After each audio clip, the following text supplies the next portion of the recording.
So, ito ngayong araw ng pre-marriage counseling namin sa may munisipyo and papunta na nga kami neto. So, pagkadating namin ay umupo muna kami para hintayin yung ibang mga couples kasi marami pang kulang at medyo napaaga kami. Mga 7 or 8 a.m. nakarating na kami. So, ayan, waiting lang kami dyan kasi hinihintay din yung magse-seminar sa amin. So, pagkarating nga ng magse-seminar sa amin ay pinapasok kami sa loob at grabe, nanginig ako dyan kasi sobrang lamig. And ayan nga pala yung ibang mga couples doon at may pinagawa sa amin ng mga activity tulad nito.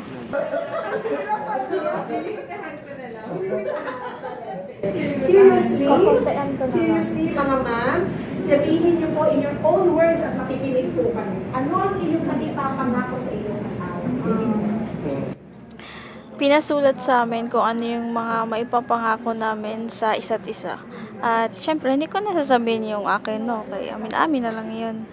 For Joshua only lang yun, no? Kay kami man ang magiging mag-asawa, no? Naging emotional ako sa part na to. Tapos, parang matatawa na ewan kasi ang awkward pala ng ganito. Hindi ako sanay na magsalita ng sweet words kay Joshua. Grabe, nung time na to, habang nagsasalita ako, parang yung feeling ko na, Lord, sana lamunin na ako ng lupa sa sobrang hiya ko, sa sobrang awkward. Yung kahit 7 years na kaming magkakilala, pero nahihiya pa din ako sa kanya. Nakaka-cringe pala yung ganito, lalo kapag hindi ka sanay magsalita ng sweet words, personal. So anyways, naitawid ko naman.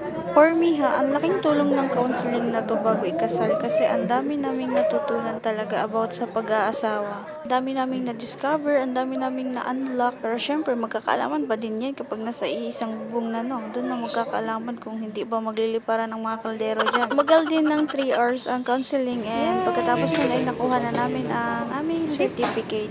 So, isa to sa maging requirements sa pagkuha ng marriage license. So, we're done. Tapos na kami sa aming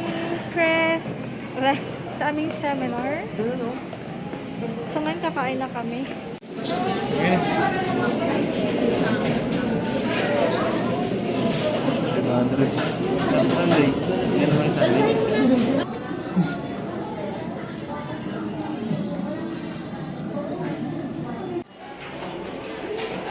So, pagkatapos namin kumain ay dumiretso kami ng Santa Rosa para maghanap ng ukay-ukay na susuotin namin para sa aming prenup photo shoot.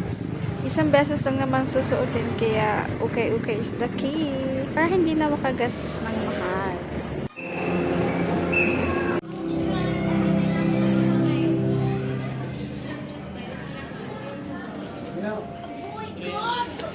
So, ito nga yung una kong hinanap, itong pang rider na jacket para sa aming rider kunuhay na theme. As alaga ng mga person na kung saan nakakarating. So, may nakita akong dalawa, ayan sila. At nalito ako kung alin dyan yung babagay sa akin. Kaya, syempre, send help na tayo, alams na. Si Joshua ang taga yes or no sa akin kung alin dyan sa dalawa. So, ang next ko naman na hinanap ay dress.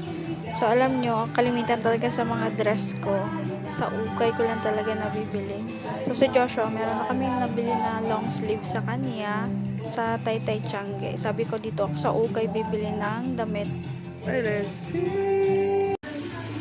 So, ayan, nagsusukat na ako ng mga dress dyan. At, syempre, ang ating judge, walang iba, kundi si Joshua.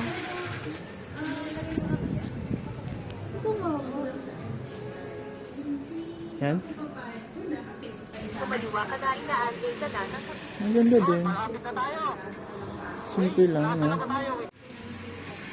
Wow! Ganda. Ganda niyan, B.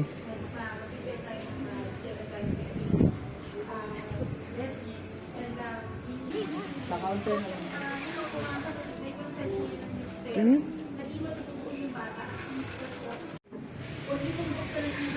Hindi ka nalabas yung...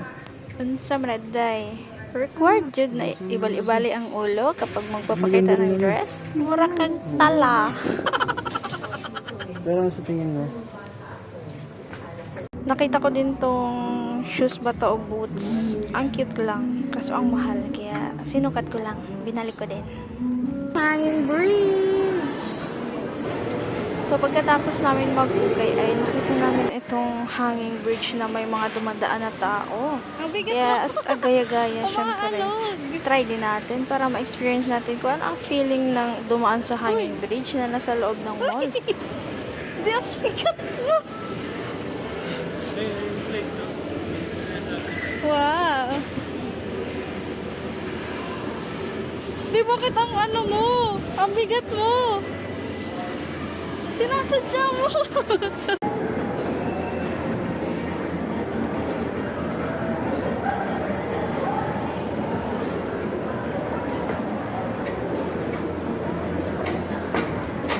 Hindi naman kami na-inform na itong slide pala ang exit para Hindi makalabas nag-i-slide. mula sa hanging bridge. Para tuloy kaming mga frustrated bombero na nagbiglang tunog ang alarm tapos hindi marunong mag-slide.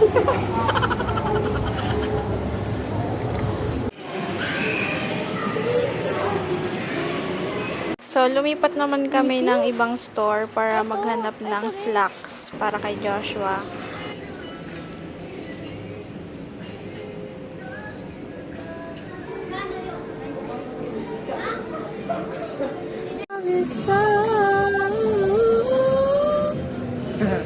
Ang taas.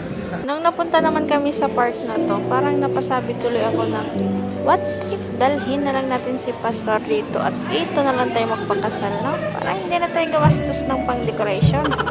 So, ayan, napagod daw ang isa kakasunod sa akin. Kaya deserve niya daw magpamassage. O, diba? Feel na feel, oh. Sana all. So, ayun lang guys. Maraming salamat sa panonood. Abangan ulit ang mga susunod pa nating vlogs. Bye!